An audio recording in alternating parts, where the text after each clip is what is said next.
Hello guys, isang magandang gabi po sa inyo lahat. Sa lahat po ng nanonood sa akin ngayon.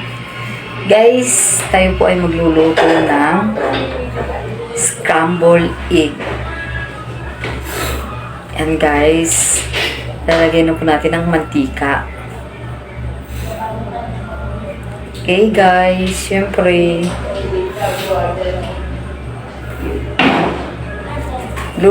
magluluto po tayo ng scrambled egg.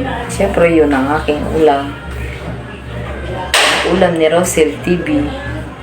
Siyempre po, huwag niyo po siyang kalilimutan. Like, share, and follow po. Hello guys, isang magandang gabi po sa inyo lahat. Guys, siyempre, bago po natin isalang yung egg, kaya po natin batihin ng maigi.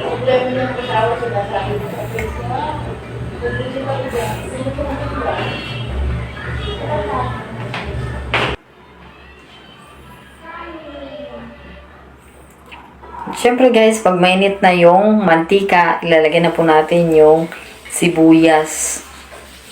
Yan.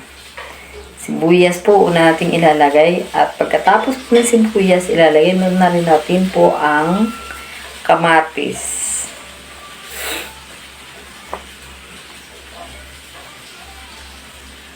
Siyempre po, pagka okay na po ang kamatis at ang sibuyas, dahil ang atin pong nilulutuan ay non-stick na kawali, para maganda siya at hindi po siya dumidikit. So, syempre guys, mamaya konti, ilalagay na po natin yung scrambled egg.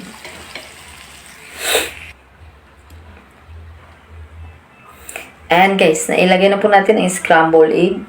So, ang ganda po, ang sarap, wow.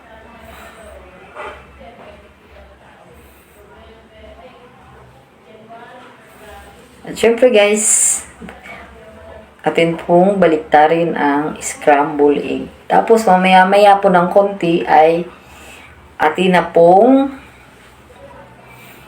tatanggalin. Syempre guys, mamaya-maya konti po atin na tatanggalin ang itlog na niluto. Okay, thank you for watching.